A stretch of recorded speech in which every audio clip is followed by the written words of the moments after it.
Welcome back to, well, the ARCA preview show, as Charlie likes to call this, the Zoomcast. Yeah, come on, Casey. It's the Zoomcast. Yes. Of course, I'm Casey Cam. Of course, that's ARCA PR Director Charlie Kral. Of course, we're ready to talk about ARCA and ARCA East at Dover. Let's talk about other things. Well, we have to get to other things first. Let's talk about this past weekend at Talladega, and Kern as well.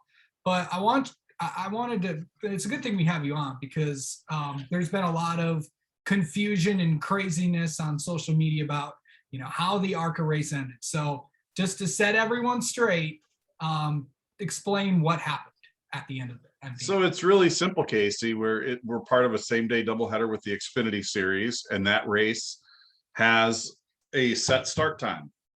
And in order to get to that set start time, our race has to be over first. And we had a very lengthy red flag that eliminated a lot of time to be actually racing. So we got to that hard out time, and we, rather than just end the race, we gave the teams the heads up that hey, the next flag, whether it's caution flag or the checker flag, is going to end the race. And of course, we had that incident with Daniel die over in turn 2, and that brought out the caution flag, and that meant the race was over. So yeah, it's unfortunate. None of us ever want to end a race before the scheduled finish. I mean, I read all these comments just like anybody else does, and there are a bunch of people who are really mad online, and that's great. You can be mad online all you want. But the fact of the matter is, Casey, it's not bad officiating. It's not bad anything. No one's stupid. No one is any of those things. It's a television network situation, and the benefit to us being on the same day with the NASCAR Xfinity Series is tremendous, both for the at track and with television. It's just unfortunate that you have an issue where there's an accident that necessitates a long red flag, and we get to that running out of time situation. It's just unfortunate. No one wants to end a race early, most of all us.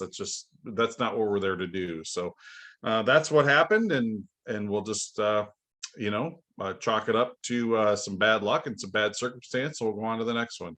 Yeah. And I know there's people been out there discussing like it should be moved to Friday, or right, who's discussing that?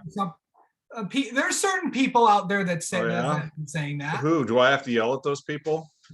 I mean, you're already kind of doing it on Twitter, but there's like, we should move this on Friday, or we should go to all streaming. Oh, who says we should go to all streaming? Certain people. The same person who said we should run it on Friday? Yeah, maybe. Right. Yeah. So here's the situation there, Casey. Look, I love streaming. Streaming is definitely the wave of the future. I don't know how long it's going to take to get to that future, but it's the wave of the future. It's coincidentally host the races that we stream live on Flow Racing. Yeah. But let's also not mistake the fact that we very much live in the present. And the present is network television. If you can be on network television, that's huge. For us to be on FS1 live we will have our second biggest audience of the year on FS1 at Talladega. And for us to give that up because one person's upset that we had to shorten a race by 8 laps, it's nonsense. It's absolute nonsense. Yeah, we don't want to ever shorten a race, whether it's by rain or by time constraints or some other unforeseen circumstance, whether it's damage to a racetrack fence or whatever it is. We don't ever want to do that. We want to give our teams, the opportunity that we told them we were going to give them on the entry blank, that this race is going to be 76 laps. And yeah, it's unfortunate it got ended, but we're not going to go to a streaming service for our races at Talladega simply because we had to cut it short by 8 laps. That's just not how this is going to play out. Yeah. I think somewhere down the line, a service like Flow Racing, yeah, that's going to be terrific for everybody.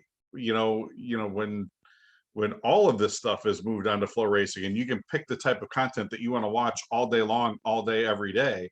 We're almost there now, but to this point, we still want to be on network TV, and for to satisfy one person, it just doesn't make a lot of sense to me that we're gonna pass up a huge audience. So a YouTube commenter will be happy with our race officiating decisions. And it's not just one person. I mean, I know there's other people out there saying it too, but It was just one. I don't know. But let's talk about that race. Nick Sanchez, the winner of that. I know that Talladega, is Talladega. Of course, we had a big accident and a lot of stuff that happened that day. But overall, how do you think that race went? I mean, so I'm going to tell you what I took away from that day. We had 400 school kids come through our garage area on Friday, which was absolutely fantastic. We had a short notice visit from John Menard and his son JR on race morning, which was absolutely fantastic. We had 33 cars in the garage area. Everyone there was extremely excited to get out there and compete at Talladega on one of the sport's biggest stages. And while there were some bumps in the road, I thought it was an absolutely fantastic weekend. Our thoughts go out to Scott Melton as he continues to recover from the injuries that he himself has disclosed on his social media channels. So we don't need to go into that. We just want to pass along our well wishes to him.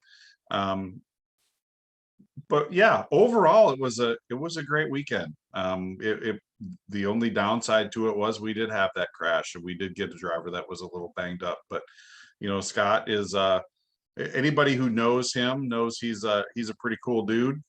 He's a guy that's grew up wanting to be involved in racing, and now that he's got the financial wherewithal to make it happen, he comes out and races with us, and he's done a pretty decent job over the years. And like I said, we hope his recovery goes well and we see him back here at the racetrack soon. But overall, Casey, I would say it was a great week with a lot of really good things that happened over the weekend, and we hope that one little negative doesn't overshadow the rest of it.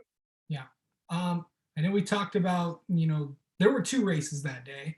How about Landon Lewis getting it done at Kern? That was I got to give a shout out to Christian Coley who predicted Landon Lewis would win the race that night. I will admit that I was wrong on that little discussion that I did not see Landon picking up the W there, but yeah, what a nice job he did. And there was some pretty good racing throughout the course of that night.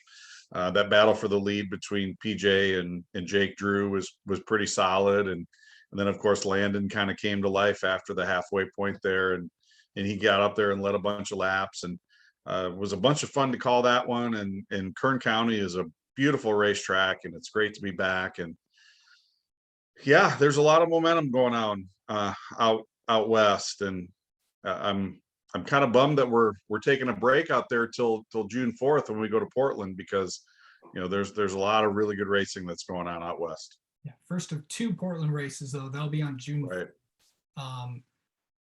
Yeah, it'll be a while to see that. But Landon Lewis, of course, a part of Team Hornaday. Of course, Ron Hornaday's driver development program, along with with Chris Wright and Blaine Perkins and all them.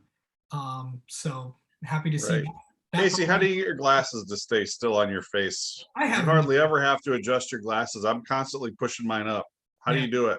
I have no idea. You get a little adhesive up there? Is that what it is? Maybe, I don't know. Yeah. But yeah, good stuff there. A lot of history making stuff out there. A lot of drivers had some good finishes. Yeah. Yeah, Jake. Talk about history. My buddy Todd Souza with his 100th career West start. That's pretty impressive. Yep, cool to talk to Todd last week. Amber Slagle had a good run as well. Yeah, her second career top 10. Good for her. Yep. Yeah, it's lots of good stuff happening on the ARCA West side of things. Of course, as Charlie mentioned, they'll be back at Portland. And also the main ARCA series won't be in action until Kansas. But for the next 2 weeks, Charlie, you're on the ARCA East Series will be in action. Right. This week they will be at the Monster Mile. I'm sure Miles is excited because he gets to eat race cars this week. Well, let's hope he doesn't eat a bunch of race cars, you know. Yeah, I don't know. That's just Miles, but of course, we're heading to the Monster Mile at Dover. Dover Motor Speedway, I should say. New name, of course, SMI now. SMI now in control of that place. Of course, the ARCA East Field. We haven't seen the East Series in a while, but the battle there is Sammy Smith versus Taylor Gray, and there's a lot of other names that are going to join them this weekend. Yeah, we've got a pretty good entry list for Dover, Casey, and you know, it's great to see Raja Caruth on the entry list. You know, making a rare East start with Rev Racing. The 3 Venerini cars there as well: Connor Jones, Jesse Love, and Jonathan Schaefer. I mean, Jake Finch. Right, Jake Finch also on the list as well. So, yeah, it's going to be a pretty solid, pretty competitive race up at the front.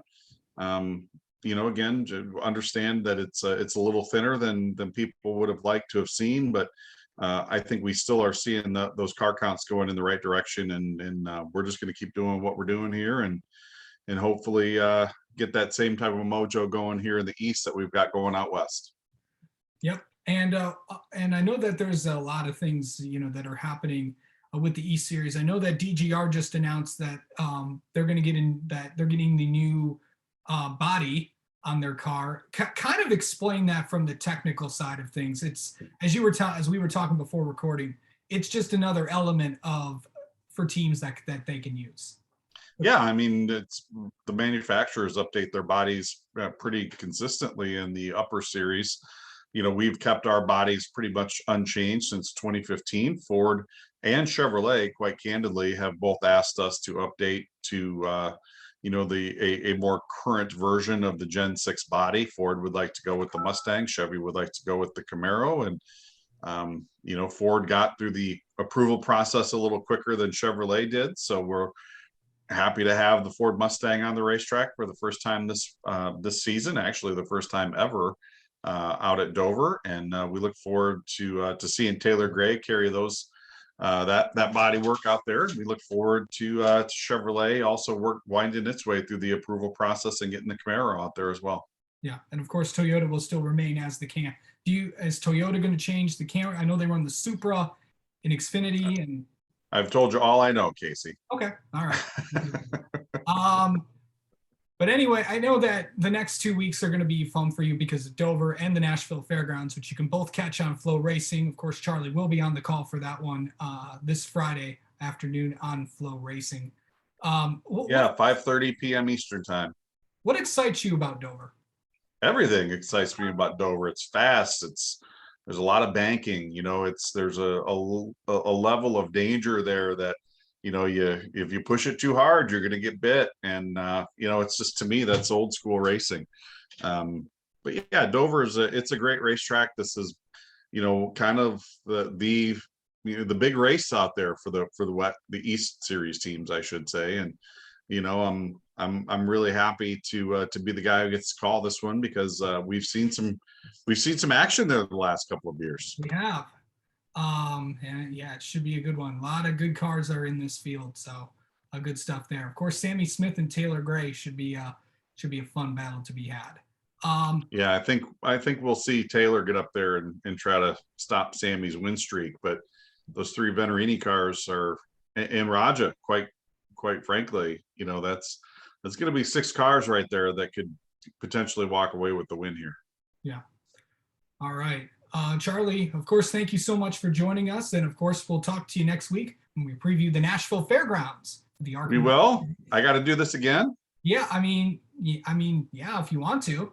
If I want to, or I have to. I mean, you can choose whether you want to do. It's a free country, right? Really?